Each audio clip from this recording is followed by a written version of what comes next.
শীতের রাতে গরম গরম এক কাপ চা খেয়ে একদম শরীরটাকেও গরম করে ফেললাম। আর সাথে ছিল এরকম ধোয়া ওঠা ভাপা পিঠা।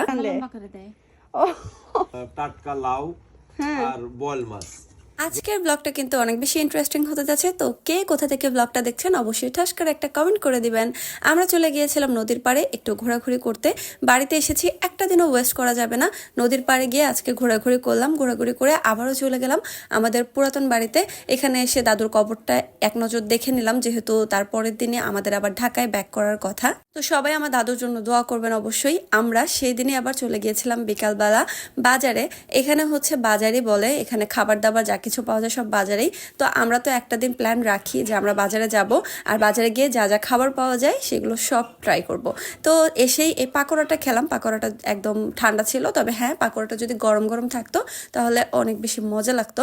তো এসে হচ্ছে পাকোড়াটা ট্রাই করলাম। পাকোড়াটা ট্রাই করে দেন একটু বাজারটা ঘুরে দেখলাম যে কি কি আছে খাবার দাবার। তো এখানে এসে আসলে ঐতিহ্যবাহী কিছু খাবার দেখলাম, যেগুলো কিনা একমাত্র গ্রামেই আসলে দেখা যায়, শহরে দেখা যায় যদি হয় কোনো মেলা, সেই ক্ষেত্রে নর্মালি আপনি খাবারগুলো দেখবেন না। তো এখানে একটা ভাপা পিঠার দোকান, যেটা এত বেশি পপুলার, মানে আমার কাছে মনে হচ্ছিল পেছনে মিনিমাম 20 থেকে 30 জন লাইনে দাঁড়িয়েছিল এই ভাপা পিঠা খাওয়ার জন্য। আর এই একটা মানুষই ভাপা পিঠা বানাচ্ছিল, মানে ওনার উচিত আরও 2-3টা লোক রাখা। এটা হচ্ছে আমাদের বগুড়া সারিয়াকান্দি কড়িতলা বাজারে। তো এখানে হচ্ছে এত পরিমাণ ভিড়, এটা আসলে ঢাকাতেও খুব একটা দেখা যায় না। তো আমার মনে হয় এটা একটাই কারণ, এখানে একটাই দোকান, আর দোকানের মানটা খুবই ভালো। এত বড় বড় ভাপা পিঠা এত কিছু দিয়ে বানানো, এখানে কি নেই আপনার, বাদাম থেকে শুরু করে সব কিছু, নারকেল থেকে শুরু করে সব কিছু আছে, চেরিও আছে। সেই ভাপা পিঠা কিনা 10 টাকা দাম। সিরিয়াসলি এটা আসলে কল্পনা করার মতো না। এই ভাপা পিঠাটা অনায়াসে ঢাকাতে 25 টাকা বিক্রি করে। তো ভাপা পিঠাটা খেয়ে ওইখান থেকে চলে আসলাম পাশে আরেকটা দোকানে। আব্বু আমাদেরকে হচ্ছে চা খাওয়াচ্ছে। তো চাটা বানানো ভালো, আপনাদের সাথে একটু শেয়ার করি। তো ওনার চা বানানোর স্টাইলটা আমার কাছে খুবই ভালো লেগেছে। পুরোটাই দুধে ভরপুর ছিল, জাস্ট সামান্য একটু লিকার ওপর দিয়ে দিছে। আমার খুবই ভালো লাগছে। আর চাটা খেতেও কিন্তু অনেক বেশি মজা ছিল। তো আসলে শীতের রাতে গরম গরম এভাবে ধোয়া ওঠা চা খেতে কার না ভালো লাগে বলেন। যদি হয় মানে চা লাভার, তাহলে তো কোনো কথাই নাই।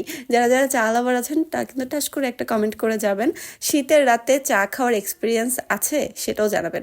তো তারপরে যেটা করলাম, আমরা সাইডে চলে আসছি। এসে দেখি এখানে যে গরম গরম পেঁয়াজুগুলা ভাজতেছে। এই পেঁয়াজুটা এত মজা খেতে, এই পেঁয়াজুটা আমি ঢাকায় কোথাও পাইনি, মানে এর আগে কখনো খাওয়াও হয়নি। এই পেঁয়াজুটা বাড়িতে গেলে আমরা একদমই মিস করি না। ডেইলি মানে প্রতিদিন আমাদের এই সন্ধ্যার নাস্তার রুটিনে এই পেঁয়াজুটা থাকবেই। তো এখান থেকে আরও আমরা পেঁয়াজু কিনে নিলাম। গাইস এখানে হচ্ছে 10 টাকার মূলার শাক, অনলি 10 টাকার। আমি এটা না দেখাই পারলাম না। আম্মু ধমক মারছে এতগুলো আনছো কে, পরে কয় 10 টাকার নিচে তো আনতে পারবো না। এই জায়গায় 10 টাকার মূলা, আল্লাহ সস্তা, এর চেয়ে তো সস্তা আর কি হয় গ্রামে, এটাই বেশি সস্তা। দেন আমরা সবকিছু করে বাসায় চলে আসছি, আর দাদির জন্য 2টা ভাপা পিঠা নিয়ে আসছি, যেহেতু দাদি আমাদের সাথে ছিল না। দেখেন গাইজ, এই হচ্ছে অবস্থা। আজকে রান্নার দায়িত্ব পড়ছে আব্বুর ঘাড়ে। আব্বু প্রতিদিন খালি কয় আমি রান্না করবো, আমি রান্না করবো, মানে মাঝখানে একবার ঢুকবই, কোনো মিস নাই। এই জন্য আজকে আম্মু কইছে আজকে আমার ছুটি, এই যে বসে আছে আম্মু এই জায়গায়, আর আজকে আব্বু হচ্ছে রান্না করতেছে। কি রান্না করতেছে আজকে? আজকে রান্না করতেছি হলো একদম দেশের জাংলার টাটকা লাউ আর বল মাছ, যমুনা নদীর বল বোয়াল মাছ দিয়ে লাউয়ের তরকারি। এটা আজকে এই তো এই হচ্ছে রান্নার অবস্থা। বোয়াল মাছ দিয়ে লাউয়ের তরকারি কারা কারা খাইছেন তারা কিন্তু অবশ্যই জানাবেন। তারপরে উপরে হলো এই হচ্ছে বোয়াল মাছ, আর লাস্টে হচ্ছে ধনিয়া পাতা দিয়ে দিবে। হ্যাঁ একটা জিনিস তারপরে তোমার কমেন্ট করবো মাইসে কি যে বল মাছ দিয়ে লাউ কেমনে রান্ধে কিনা, কে কেমনে রান্ধে? লম্বা করে দেয়। ও আচ্ছা, দেখি কি কিভাবে রান্না করে। আমি তো লাউ দেখাইছি, করা হয়েছে। আমি তো দেখাইছি, সবাই বলুক। আর এই হচ্ছে আমার দাদি, রেডি থাকে সব সময় ক্যামেরাতে পোজ দেওয়ার জন্য। হুম হুম এত লাইক হ্যাঁ দেখাইছি। আমার দাদি হচ্ছে আমার চাইতেও অ্যাডভান্স। সে হচ্ছে বলতেছে ভিডিও করছি কিনা, আমি বললাম হ্যাঁ দেখাইছি।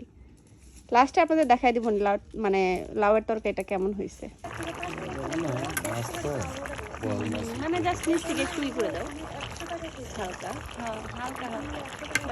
আমি কিন্তু গ্রামের অনেক কিছুই ঐতিহ্যবাহী যেগুলো আছে সেগুলো আপনাদেরকে দেখানোর ট্রাই করেছি। আমার ভিডিওটা যদি ভালো লেগে থাকে অবশ্যই একটা করে শেয়ার করবেন আর লাইক কমেন্ট করে ফলো করে আমার পেজের পাশে থাকবেন। দেখা হয়ে যাবে নেক্সট কোনো ব্লগে। ততক্ষণ পর্যন্ত ভালো থাকবেন। আল্লাহ হাফেজ।